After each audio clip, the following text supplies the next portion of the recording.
Hace unos 5000 años, en lo que hoy es Letonia, un hombre de la Edad de Piedra, aparentemente en la plenitud de su vida, exhalaba su último aliento. Tenía entre 20 y 30 años, no mostraba heridas visibles y ni siquiera sufría de hambre o deshidratación.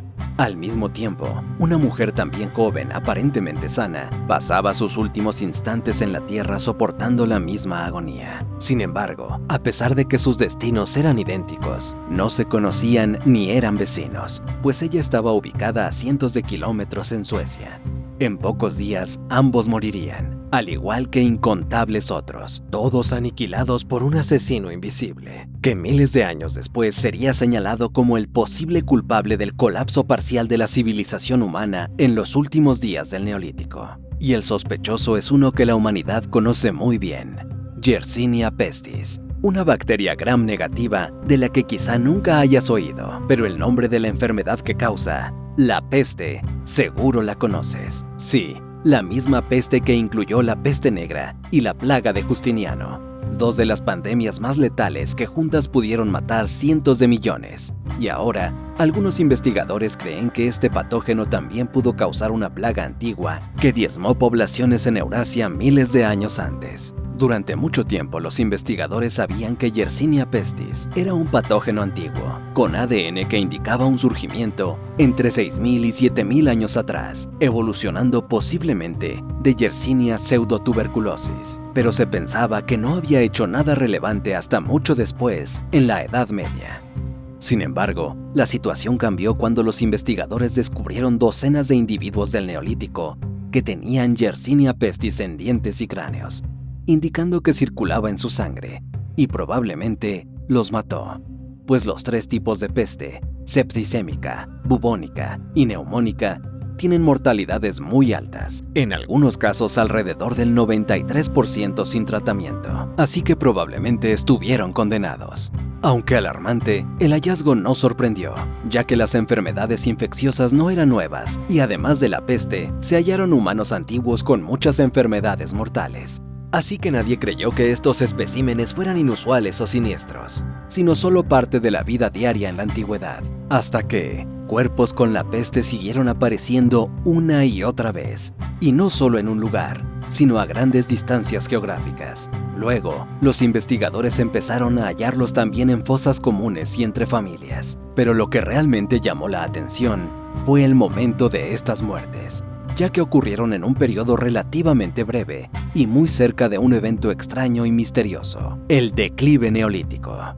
Este fue un periodo enigmático entre 3450 y 3000 AC, en el que las poblaciones de toda Eurasia se desplomaron hasta en un 50% respecto a picos anteriores, borrando casi 1000 años de crecimiento poblacional que había surgido tras la expansión y el avance de la agricultura. Nadie sabía con certeza qué causó este evento, pero parecía coincidir con todos esos ejemplares de peste que encontraban los investigadores. Además, la humanidad estaba en un punto donde una pandemia generalizada tenía sentido, pues los megaasentamientos eran cada vez más comunes. Y aunque no eran ciudades tradicionales, muchos como Maidanetsky, en Ucrania, albergaban miles de edificaciones para decenas de miles de personas, en este caso alrededor de 50,000. En estos asentamientos la gente vivía muy junta y las prácticas de saneamiento digamos que eran deficientes. Patógenos como Yersinia pestis prosperaban, sin mencionar que en estas viviendas grandes almacenes de grano atraían roedores en gran cantidad. Algo grave, ya que estos pequeños y las pulgas que portan son reservorios de la bacteria, una verdadera receta para el desastre.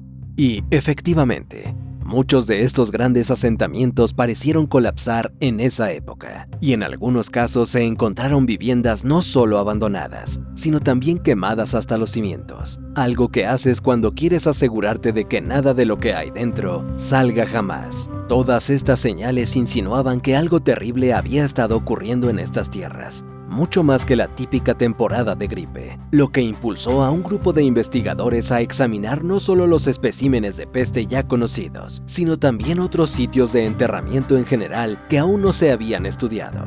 Los resultados fueron muy reveladores, pues hallaron que esta antigua peste era mucho más prevalente de lo que se pensaba. De los más de 100 esqueletos analizados en toda Escandinavia, descubrieron que el 17% de ellos había sido infectado por la peste y sucumbido a ella, desenterrando detalles aún más sombríos cuando hallaron a una familia extensa enterrada junta en un solo sitio.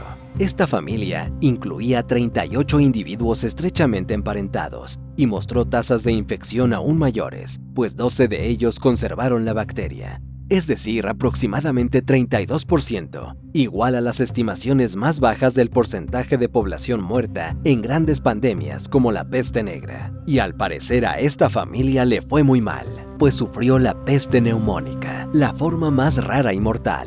Una infección pulmonar agresiva que puede matar víctimas en menos de 2 días. Durante este brote antiguo, pudo haber sido más común que ahora, y es el único tipo de peste que se transmite de persona a persona, lo cual ocurre cuando se inhalan gotas con bacterias procedentes de un individuo infectado. Ahora, no está claro si la pandemia consistió principalmente en este tipo neumónico o si fue una combinación de los 3 tipos, pero algunos creen que todos estuvieron presentes, ya que algunas de las víctimas de peste más antiguas muestran signos de haber sufrido infecciones tanto septicémicas como bubónicas. También existe un debate sobre si en ese momento la bacteria antigua ya había evolucionado la capacidad de sobrevivir en el intestino de una pulga o no, y en caso negativo, hace preguntarse cómo se transmitía. Otro hallazgo interesante del grupo fue que el brote antiguo había durado mucho más de lo previsto en esta familia. De los enterrados, resultó que no todos pertenecían a una sola generación, sino a 6, que se extendieron por más de 120 años. En lugar de que la infección se limitara a una generación, se descubrió que varias habían sido afectadas, mientras que otras quedaron casi intactas, lo que llevó a la conclusión de que hubo 3 oleadas de esta peste. 2 primeras que no parecían muy virulentas ni letales, mientras que la tercera provocó una carnicería tal que para algunos explica el colapso de los grandes asentamientos relacionados con el declive neolítico. Si la peste era así de grave, vivir en la antigua Eurasia debió ser una pesadilla total. Junto con la desaparición de los asentamientos, también se perdieron los impresionantes megalitos, ya que simplemente no quedaba nadie para erigirlos. Incluso la gente era difícil de encontrar, al menos los amigables, pues la violencia parecía aumentar en este páramo apocalíptico. En efecto, se conocen varias fosas comunes de hace unos 5000 años que contienen civiles, guerreros caídos o, en un caso particular, una familia trágicamente asesinada. Y sabemos que, durante las crisis sanitarias graves, el crimen y la violencia suelen aumentar, como ocurrió en la peste negra o incluso en pandemias de tiempos modernos. La vida era horrible en ese entonces. Eso incluso antes de considerar las otras calamidades que convirtieron al Neolítico en una pesadilla. Y aunque es imposible saber con certeza cuán devastador fue este evento, algunas estimaciones indican que murieron unos 5 millones de personas, lo que en términos relativos lo hizo más letal que la pandemia de influenza española de 1918 y también la pandemia del SIDA. Sin embargo, había un rayo de esperanza, aunque muy débil. La cepa de Yersinia pestis, responsable de este evento, era de alguna manera menos infecciosa y letal que la de la peste negra. Así que, bravo por eso, supongo.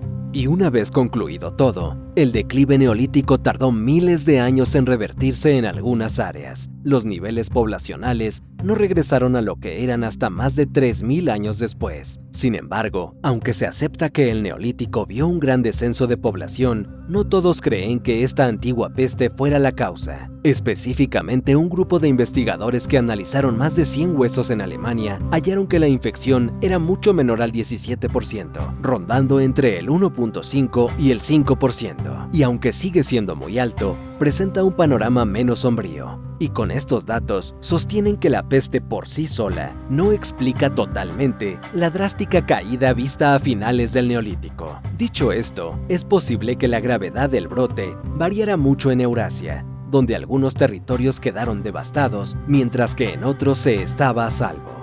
Algunos creen además que fue una combinación de factores la que contribuyó al descenso, y a lo largo de los años han surgido otras teorías para explicar este misterioso evento. Una de las más interesantes que desafía las hipótesis tradicionales es la de que un miedo universal y absoluto es en realidad el culpable. Si has visto el video anterior sobre el cuello de botella del Neolítico, sabrás que en esta época las dificultades eran la norma, incluida la violencia a un nivel realmente difícil de imaginar, tan intensa que posiblemente se refleja incluso en nuestro propio ADN. La hipótesis del miedo sostiene que hubo una guerra tan brutal que hizo que la gente fuera esclava del temor y el estrés, generando que se congregaran en megaasentamientos más seguros, lo que pudo provocar hacinamiento, menor fertilidad y mayores tasas de mortalidad, resultando en un colapso poblacional. Otra idea prominente es que la agricultura que había permitido que las poblaciones crecieran enormemente en primer lugar, simplemente atravesó un mal momento. Tras un largo periodo de clima estable, la tierra empezó a enfriarse, lo que alteró cultivos y posiblemente redujo cosechas, causando hambrunas masivas y bajo crecimiento. Y al final pudo haber sido una combinación de todo lo anterior. Sea cual sea la verdadera causa del declive neolítico, creo que aún se puede afirmar que este periodo simplemente fue horrible. Gracias por ver este video. Aquí hay otros que podrían interesarte.